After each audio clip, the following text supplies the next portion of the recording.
Ray diagrams for diverging lenses. Diverging lenses have a negative focal point. It means that when drawing ray 1, it must start from the focal point behind the mirror. I want to draw the object for 4 different locations. It's going to be an object outside of 2F, an object at 2F, an object in between F and 2F, and an object inside the focal point. Ray 1 never changes, so let's draw that one for all of them right now. So if it's outside of 2F, at 2F, in between 2F and F, and inside of F, you could see that the rays always appear as if they're starting from the focal point and then diverge outwards. It's ray number 2 that changes every time. Let's draw that. In order to do ray number 2, take my object's height and I invert it so that I put a small dot right there. And if I do this for all of these, my reflected ray must go through this point. Let's draw that now. So I start my ray at my point and then I work my way back. And you can see that I've done that for each of them. Now I draw in the reflected ray. Well, now I see the ray coming in, reflecting off of the same angle, following it back in each of these 4 cases. So now what I want to do is I want to go in and draw my image. What you're seeing here is if the object is far away, I get a small erect image that's virtual. But as the object moves in, you could see here that this image is getting larger in magnification. And as I continue to get closer and closer, this guy is growing and growing. We could summarize these by just one statement for all of these images. All of the pink images will always be erect, virtual, and smaller than the object. Only as I approach the mirror does the image get very large compared to the others. So in summary, I want to draw one ray diagram for all diverging mirror images. You see here that the object is outside of 2F. It's at 2F, in between F and 2F, and finally inside of F. Ray 1 will always be the same. So as you can see, only one ray for ray number 1. Ray number 2 is what changes. Now let's draw these in different colors. So if you look at each of these individual rays 2s, what you're seeing here, it's the right side that's the most important. You could see that as the object gets closer to the mirror, the image, which is close to the focal point, starts to move inwards towards the mirror, and it grows in size. See this process, I'm going to go to Duffy's mirror applet to visually show this. Here is the applet. So I have a diverging mirror. Again, look at the edges of the mirror, showing you that it's diverging. And once again, I have the horizontal position, the object height, and the magnitude of the focal length. So all I did here was click on the diverging mirror in order to explain it. So what we said here is that as the object moves towards the mirror, the image is going to grow larger and move towards the back of the mirror. So let's look at this visually. So as it moves, you could see here that the image is growing, it's getting larger and larger, and it is maximal in size when the object is as close to the mirror as possible.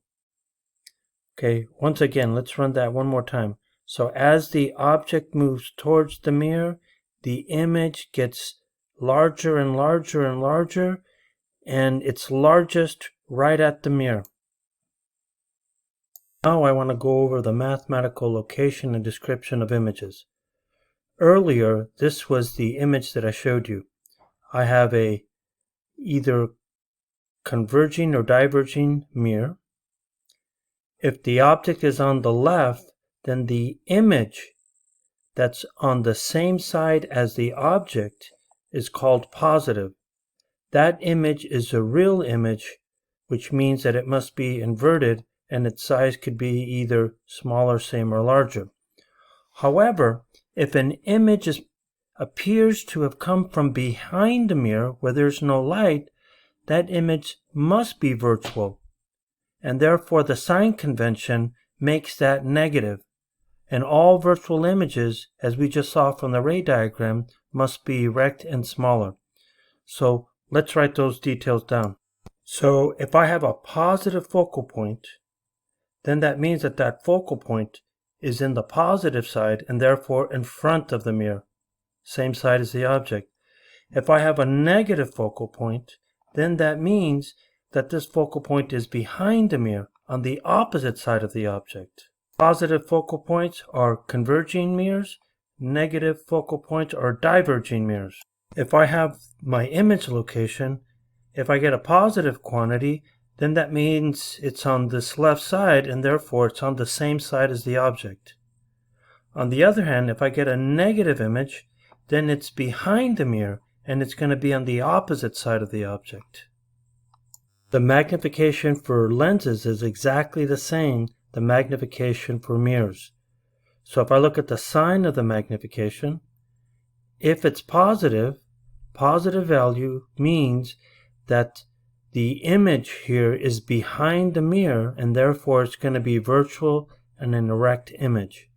If I get a negative sign, then that means here that the image is on the left side of the mirror and therefore it's going to be real and an inverted image. When I look at the magnitude of the magnification, it's either going to be less than 1, equal to 1, or 1, and therefore that value tells me whether the image will be the appropriate size of smaller, same, or larger. Example 34.4. Object stands on the central axis of a spherical mirror. For each situation, determine the image distance, its characteristics, and draw a ray diagram. Mirror 1 has its object 18 centimeters in front, and we could see here is that this is a concave mirror or converging mirror, and it's 12 centimeters with focal point. Let's first draw the ray diagram for the situation. So mirror 1 has a focal length of 12 centimeters. We could see here that the object is going to be inside of F and 2F, right? Inside between 12 and 24. So this image should be outside of 2F, and that's exactly what the ray diagram says here. So if I see this here, that means then if I look at the image distance and be counted by squares here, so if this is 12, 2 squares, and this is 24, this is 36, so the image should be just inside of 36, let's say 34 or so. Now if I look at its magnification, the fact that this is twice the size of this, then the magnification should then be -2 by inspection. So now let's go mathematically calculate and see if we get these values that are roughly correct. The mirror equation says that if I have 1 over f1 is equal to 1 over s1 plus 1 over s1 prime, then I can solve for s1 prime. S1 prime is then going to be 18, the object, times 12, the focal length, divided by the quantity, the object minus the focal point, which then gives you 18 minus 12, and numerically what we have, positive 36 centimeters. The fact that it's positive, we know that it must be a real image. Let's look at the magnification. It's minus s1 prime over s1, so it's minus the image divided by the object, which gives us -2. No surprise, from our ray diagram, we knew that it was going to be close to that. So now I go and get the characteristics of this thing. So the image characteristics from the magnification say the following thing. If I got a minus sign, then that means I have a real inverted image. If I look at the magnitude, which is 2, then that means that the image is twice the size of the object, which agrees with our ray diagram. Number 2, it has an object distance of 12 centimeters and a converging focal length of plus 18 centimeters. Let's start with the ray diagram first. Since the object at 12 centimeters is inside the focal length of the converging mirror, then we expect here from ray 1 and ray 2 that we're going to get an erect virtual image that's going to be larger than what the object is. Let's go calculate that mathematically. The mirror equation tells us that when I solve for the image distance, it's going to be 12 times 18 divided by the quantity 12 minus 18, and this time I get negative 36 centimeters for the image. So this means that the image should be behind the mirror. Let's go look at the magnification. Magnification for the second mirror tells us that when I have the negative the image distance, which then gives me minus 36, which gives me positive 36, when I divide it by the object, I get plus 2.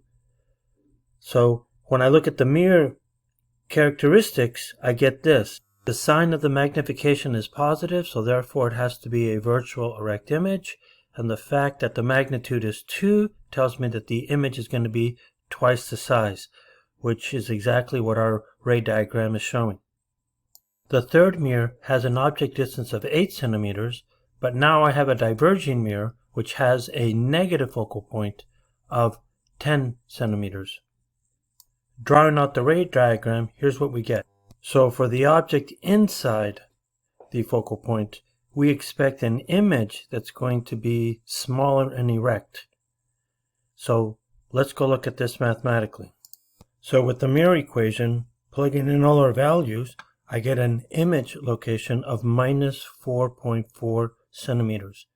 Negative sign implies that it's behind the mirror. The magnification tells me that it's positive 0.56, so therefore positive means it's got to be virtual. Because it's a diverging mirror, we'd expect it to be smaller and the image, of course, being erect. This 0.056 means that the image is just a little bit larger than half of what the object is.